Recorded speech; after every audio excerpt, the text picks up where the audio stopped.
Rutas y Horizontes. Una travesía por las letras. Una producción de la Universidad de Jalapa Digital. Saber para trascender.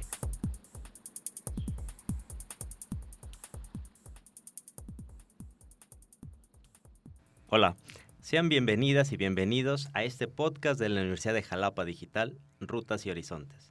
Mi nombre es César Augusto García Soberano y será un gusto estar con ustedes en esta travesía donde vamos a conversar sobre libros, autores y sobre todo lo que nos invitan a recorrer.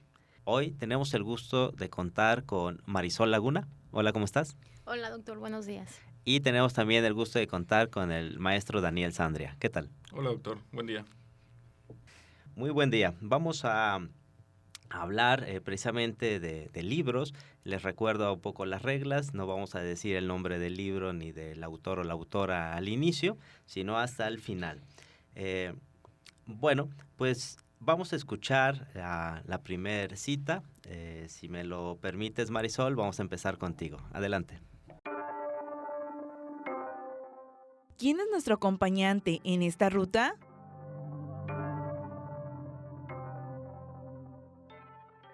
Entonces conocí a Catherine. Durante 18 meses utilicé métodos terapéuticos tradicionales para ayudarla a superar sus síntomas. Como nada parecía causar efecto, intenté la hipnosis, en una serie de estados de trance. Catherine recuperó recuerdos de vidas pasadas, que resultaron ser los factores causantes de sus síntomas. También actuó como conducto para la información procedente de entes espirituales, altamente evolucionados, y, a través de ellos, reveló muchos secretos de la vida y de la muerte. Muy bien, Marisol, pues hemos escuchado la primera cita y la pregunta es ¿quién es nuestro o nuestra compañera de travesía en esta ocasión? Pues es un médico psiquiatra estadounidense, graduado por la Universidad de Columbia, la Universidad de Yale, y ha sido doctor psiquiátrico en diversos hospitales de Estados Unidos. También se ha desempeñado como profesor en la Universidad de Miami y en la Universidad de Nueva York.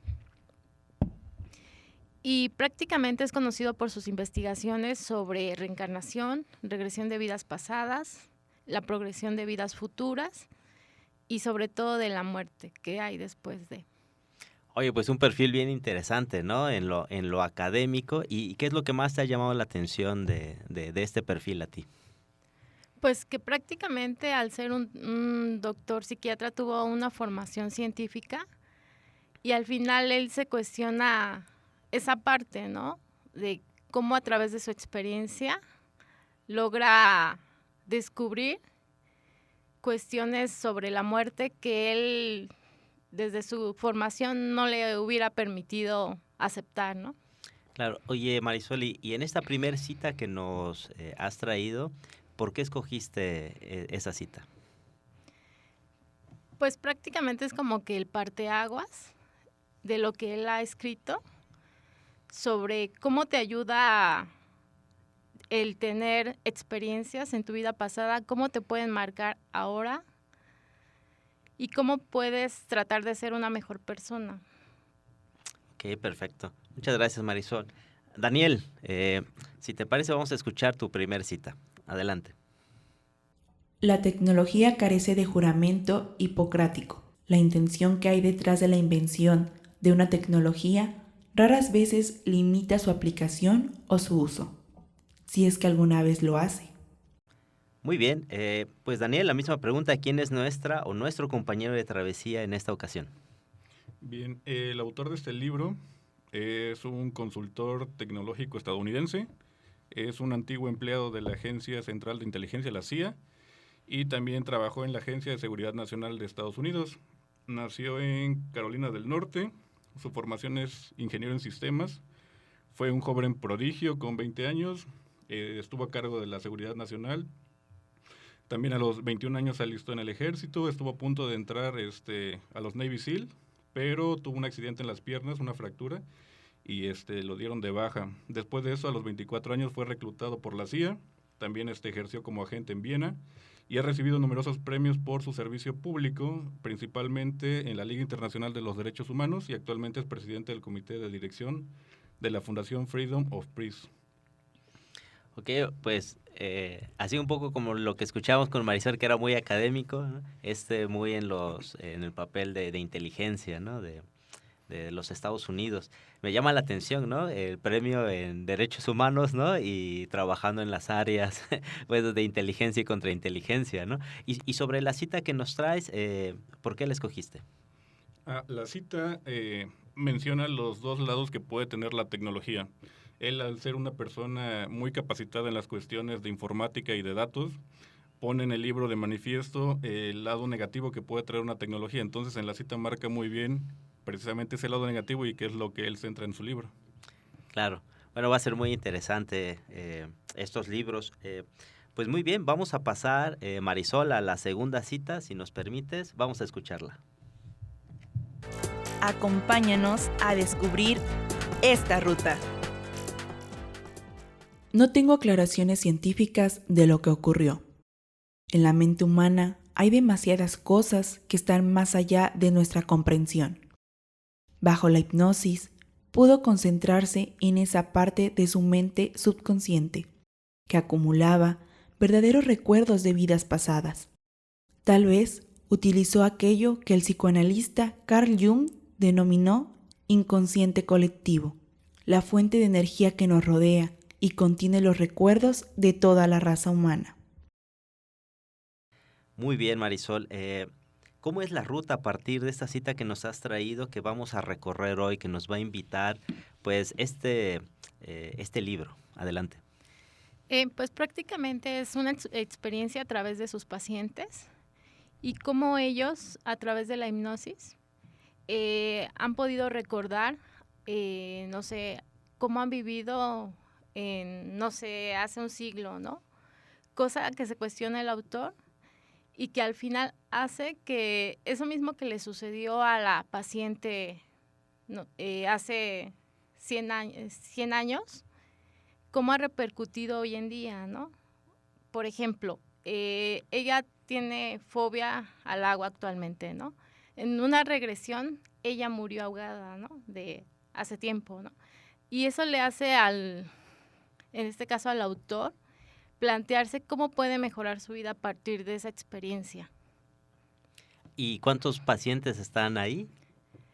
Pues estamos hablando de más de 100 pacientes que él tuvo la experiencia de plasmar todas sus vivencias precisamente en varios libros que ha escrito, en donde él testifica que no es inventado, ¿no? Que prácticamente eso surgió de una terapia regresiva y cómo los pacientes fueron recordando diferentes acontecimientos a lo largo de su vida. No solo una vida, ¿no? Sino fueron 2 o 3 vidas anteriores y cómo ha tratado de mejorar hoy en día la vida de esos pacientes a través de esas regresiones. Oye, y a lo largo del libro, digamos, ¿cuáles son pues las situaciones que se enfrentan? Porque supongo que al hacer este tipo de hipnosis de regresión, debe haber algunas situaciones, consecuencias, o cómo lo plantea ahí en el libro. Bueno, el autor lo hace con todos los procedimientos médicos que debe realizar, me imagino, un psiquiatra, pero al final también como que está preparado, ¿no? No es como que va a exponer a los pacientes a situaciones que lo pongan en peligro, ¿no? Y es la parte que él defiende, ¿no? Finalmente es solo una regresión y no pone en peligro a sus pacientes. Pero bueno, delata o denota esta parte de vidas, decías, ¿no? Que no solo es de tu vida, sino de vidas pasadas. Así es, cuestiones que tú has vivido, pudiste haber vivido, no sé, una experiencia de la Segunda Guerra Mundial, pudiste haber sido soldado, pudiste haber sido un campesino en otra época, y al final son diferentes vidas, ¿no? De hecho, él en sus anotaciones habla que la muerte finalmente es trascender, ¿no? O sea, tú pasas a otra dimensión, o sea, no mueres, tu alma pasa a otra dimensión y eso es como que lo que hace que sea interesante, ¿no? Porque habemos muchos escépticos que en su momento, primer párrafo que lees, dices, esto no puede pasar, ¿no? Pero cuando ya vives experiencias que te interesa conocer sobre la muerte o sobre cómo puedes ayudar a las personas que se encuentran ya en algún momento al final de su vida, pues es la parte más interesante. Pues efectivamente se oye muy interesante esto, Marisol. Pues Daniel, vamos a escuchar también tu segunda cita, por favor. Este es el origen de cualquier hackeo. Hacerse consciente de un vínculo sistemático entre una entrada y una salida, entre la causa y el efecto. Porque hackear no es una actividad propia solo de la informática, sino que es allí donde hay normas. Hackear un sistema requiere conocer sus normas mejor que la gente que lo ha creado o que lo gestiona, y vulnerar la distancia que hay entre el funcionamiento que esa gente haya pretendido darle al sistema y el funcionamiento que muestra el sistema de verdad o que alguien puede hacer que muestre. Perfecto. Pues Daniel, ¿cómo es la ruta que vamos a recorrer hoy desde este enfoque tecnológico, ¿no? Adelante. Bien, este es un libro basado principalmente en la vida del autor, contado por él mismo y editado junto con un grupo de profesionales escritores que lo apoyaron en el desarrollo de sus ideas. Este libro se separa en 3 etapas. La primera es la que se basa en su niñez y juventud. Ahí describe sus inicios con la tecnología y principalmente con el Internet, donde él lo nombra el Internet libre. Posteriormente va cambiando ese concepto conforme va tomando más ideas y va dejando ver su experiencia, sobre todo profesional y académica. Narra un suceso del 11 de septiembre que marcó mucho, digamos, la concepción que él tenía de lo que llamaba libertad y cómo esto afectó su vida y sobre todo su ámbito profesional. La segunda etapa narra cómo se encuentra ya trabajando activamente para algunas agencias de los Estados Unidos, subcontratado por empresas privadas, por ejemplo, como Dell. Narra sus experiencias con la burocracia, las metodologías que tienen estas agencias norteamericanas. Y en esa segunda etapa es interesante porque empieza a cuestionarse varias cosas del sistema. Por ejemplo, cuestiones que tienen que ver con la información que se le da al pueblo y cómo pueden ser devastadoras en ciertas ocasiones o beneficiosas para las élites. En la última etapa, en la tercera, es la etapa de cierre y yo creo que la más emocionante de todas las demás, porque muestra precisamente los alcances que tienen estos programas secretos y lo curioso es que varios de esos programas él mismo los ayudó a crear y a desarrollar. Las funciones que tienen estas agencias y la cooperación que tienen de forma internacional sobre vigilancia e inteligencia. Cuenta también en esa tercera etapa cómo empezó a sentir que él debía intervenir en todo lo que había descubierto de la agencia, el alcance que esto podía tener y sobre todo las consecuencias que esto conllevaría. En esa última etapa también está bastante interesante el hecho de que hace unas recomendaciones sobre la protección de nuestra información en redes sociales, en correos, y nos deja claro que la criptografía juega un papel fundamental a la hora de que nosotros podemos proteger cierta información muy, muy sensible. Y aquí, Daniel, me parece bastante interesante, pero comentabas al principio de que la tecnología tiene como una navaja de 2 filos ahí, ¿no? Hacia el bien y hacia el mal. ¿Cómo lo verías en esta parte del libro? Está bastante interesante porque en la segunda etapa donde él se incorpora de forma laboral a ciertas agencias, ve la tecnología desde la parte positiva. Todo lo que aprendió en la escuela, en su formación, lo hace ver la tecnología, digamos, con un alcance y un potencial para el bien. Pero conforme se empieza a dar cuenta de el uso que se le da a los datos y a la información sensible que se va encontrando, empieza a ver ese lado negativo que tiene la tecnología y es donde decide, digamos, tener esa inflexión en su carrera. Ok, y también me llamaría la atención otra situación que comentabas, ¿no? Precisamente del autor, ¿no? Que fue considerado como genio, destacado, ¿no? Que sobre todo que a los 20, 21 años toma un puesto ahí clave, ¿no? ¿Cómo consideras que interviene eso precisamente en esta trama? Pues interviene y deja claro que las agencias de investigación de Estados Unidos y que tienen que ver con la seguridad están o le apuestan bastante al intelecto. Entonces, en una parte del libro él narra que después de que sufrió ese accidente en las piernas que lo dejó fuera del ejército, lo contactaron porque precisamente ahí en el ejército se dieron cuenta que tenía potencial para la tecnología. Entonces empieza a aplicar ahí una serie de exámenes, de evaluaciones, y se dan cuenta que pues sí es un genio para la edad que tenía y sobre todo los conocimientos que él poseía. De hecho, desde niño ya menciona que ya había hackeado una serie de sistemas, entonces ya tenía bastante conocimiento acerca del hacking. Muy bien, veo todo un tema, ¿no?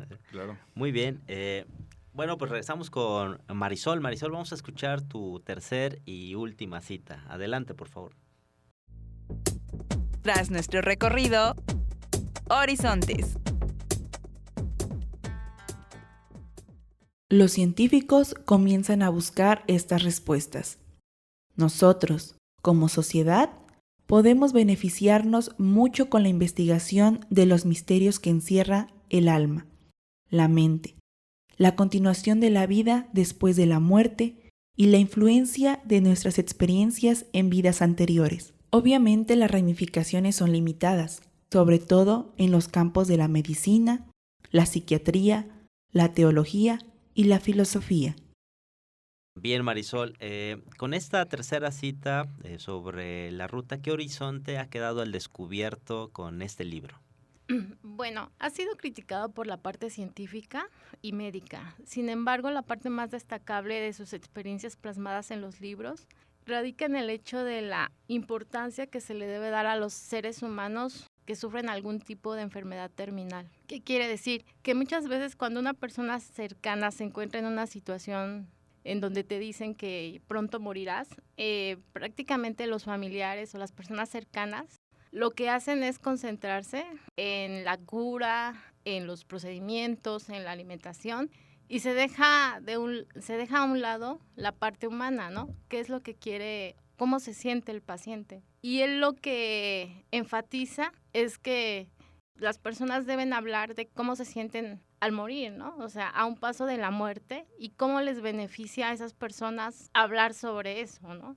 Es la parte que él destaca, y cómo nosotros como seres humanos tenemos que aprender. Habla de la compasión y de la humanidad, valores que prácticamente se han ido perdiendo, y él lo destaca en un episodio, ¿no? En donde ya los doctores están tan familiarizados con la muerte que para él decirle a un paciente vas a morir es muy normal, ¿no? Y decirlo así tajantemente, ¿no? Y él como médico expone esa parte, ¿no? O sea, también somos seres humanos, ¿no? Y las personas también sienten. La manera en que tú les digas un diagnóstico, pues también depende cómo se van a sentir. Entonces es como que la ruta que queda, ¿no? O sea, también cómo podemos mejorar esas relaciones con pacientes que se encuentran en algún tipo de enfermedad terminal. Oye, Marisol, y en esta parte de la recomendación de la ruta, ¿no? Sobre decirle a alguien, o más bien preguntarle sobre cómo se siente, sus emociones, ¿qué es lo que en el libro comentan estos personajes? Bueno, la mayor parte, algunos exponen su miedo a morir. El autor cita que las personas finalmente nunca viven, y cuando ya se encuentran en su lecho de muerte se arrepienten de no haber hecho muchas cosas, ¿no? Me hubiera gustado viajar, compartir más, decirle más a la gente que quiero que estaba yo ahí, ¿no? Ese es por un lado. Por el otro lado, también hay experiencias con los niños que son los que menos tienen miedo a la muerte, ¿no? Su inocencia, para ellos es como que irse a otro lado, ¿no? Ellos son los que más hablan sobre cómo se sienten, a diferencia de los adultos, ¿no? Que todavía tenemos esas barreras para expresar lo que sentimos. Claro, pues qué interesante, ¿no? Muy bien, Marisol. Bueno, Daniel, vamos a escuchar esta tercera y última cita. Adelante. Negarte a reclamar tu privacidad equivale a cederla, bien a un Estado que transgrede sus limitaciones constitucionales o a un negocio privado. Ok, Daniel, pues con esta cita, en esta ruta que nos has descrito, ¿qué horizonte ha quedado al descubierto? El horizonte que ha quedado al descubierto es que es un libro bastante entretenido, que aunque en principio parece muy tecnológico, no es de carácter muy técnico. Sirve para tomar conciencia sobre todo de cómo funcionan las agencias de espionaje en el mundo, y en realidad cómo funciona el mundo siempre desde una visión particularmente orientada a los sistemas de información. En este libro el autor explica cómo fue conociendo y también cómo fue ayudando a construir parcialmente este sistema de espionaje masivo y a escala mundial, y es muy interesante comprobar cómo va modificando su posición, su punto de vista sobre estos sistemas de vigilancia, según va aprendiendo a distinguir la diferencia entre servir a su gobierno y servir al pueblo. También este libro hace un hincapié muy especial, sobre todo en las decisiones que toman los gobiernos de muchos países actualmente y en cómo las grandes empresas tecnológicas son cómplices también de este tipo de decisiones. Así también, por ejemplo, el autor detalla los diferentes programas que permiten a las empresas y gobiernos activar el micrófono, sobre todo, por ejemplo, de los celulares o las cámaras de nuestros teléfonos, para grabar nuestras conversaciones a voluntad en cualquier sitio y en cualquier momento, y cómo estos datos se guardan para siempre para poder posteriormente ser utilizados en cualquier momento y el potencial de uso que esto conlleva. A lo largo de este libro, el autor explica el por qué equipara la privacidad con la libertad y argumenta sobre todo las implicaciones tan peligrosas para una sociedad como la actual, de que no se puede proteger la privacidad de los ciudadanos, y por ello creo que es un libro realmente interesante para cualquier persona, ya que contribuye a que conozcas más realmente la situación actual de nuestra sociedad digital y de las consecuencias tan graves que esto conlleva. Oye, y en esta pues disyuntiva que estabas planteando, ¿cómo es que se da? Porque me parece muy interesante entre la parte, decías, tecnología que puede servir al pueblo y tecnología que puede servir al gobierno, ¿no? Si supuestamente, ¿no?, el gobierno está para cuidar los intereses del pueblo, ¿no? ¿Qué piensas de eso en el libro, ¿no? ¿Cómo lo ve? Pues precisamente es, digamos, la sorpresa que tiene el libro, que al final él decide dejar de lado su trabajo, toma cierta información y posteriormente la hace pública y se mete en un lío con los gobiernos. De hecho, ahorita está viajando por el mundo en los países que tienen ese asilo político, porque pues Estados Unidos ya le emitió juicios. Entonces, por ejemplo, lo último que supe es que le dio asilo político Rusia. Pero la verdad es que se metió en un lío y precisamente fue porque llegó un punto donde él no sabía distinguir exactamente lo bueno y lo malo, pero se dejó de lado, digamos, todos los intereses políticos que encontró y apostó un poquito más porque el pueblo supiera qué es lo que estaba pasando con su información y cómo los estaban espiando. Claro, pues creo que eso es interesante y es las grandes discusiones que están hoy a nivel legislativo, ¿no?, en los países, precisamente de que hay evidencia de que sucede ese espionaje, ¿no?, de forma ilegal, ¿no? Pero los gobiernos argumentan que es por nuestra seguridad. Exactamente. Sí, es toda una paradoja, ¿no?, que se forma ahí. Perfecto, pues muy interesante. Marisol, hemos llegado ahora sí al final, ¿no? Es tiempo de decir quién es el autor o la autora, el nombre del libro y por qué nos trajiste este libro. Ok, el libro se llama Muchas vidas, muchos maestros y es de Brian White. ¿Y por qué lo traje? Porque se me hace interesante tener una reflexión sobre los enfermos terminales, sobre cómo poder tratar de tener más compasión y tener más humanidad, que es lo que deberíamos de transmitirle a los jóvenes, ¿no?, que prácticamente se están perdiendo muchos valores y que uno también como adulto pues debe retomar esos valores, ¿no? Perfecto, te lo agradezco mucho, Marisol. Daniel. El libro del cual estaba platicando se llama Vigilancia Permanente, de Edward Snowden. Claro, ¿y por qué lo trajiste? Lo traje porque en un principio creí que iba a ser un poco técnico la lectura de ese libro. Entendí que se trataba un poquito más acerca de cuestiones informáticas o de cuestiones de hacking o de criptografía, pero la verdad es que al final entendí que se centra en dos aspectos clave que me gustaría que las demás personas conocieran un poquito. Uno tiene que ver con los metadatos y otro tiene que ver con el almacenamiento de información a largo plazo. La cuestión de los metadatos está bastante interesante porque, aunque se cree que nos espían para conocer nuestras conversaciones y demás, la verdad es que lo que interesa más son los metadatos.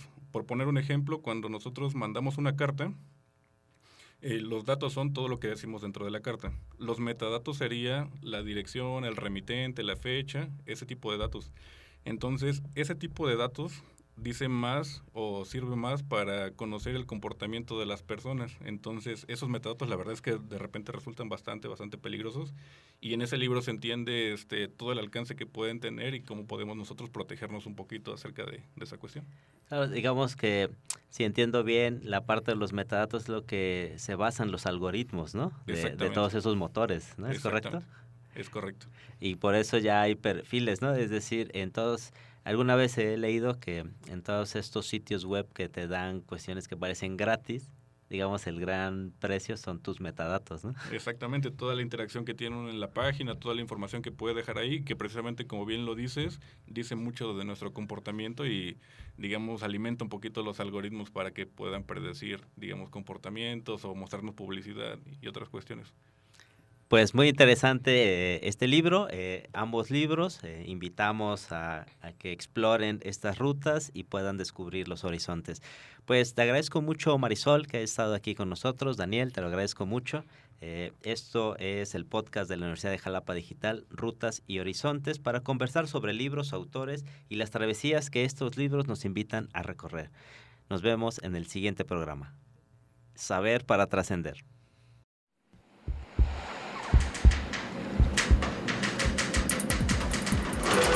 Rutas y Horizontes. Es una producción de la Universidad de Jalapa Digital. Para Radio Universidad de Jalapa.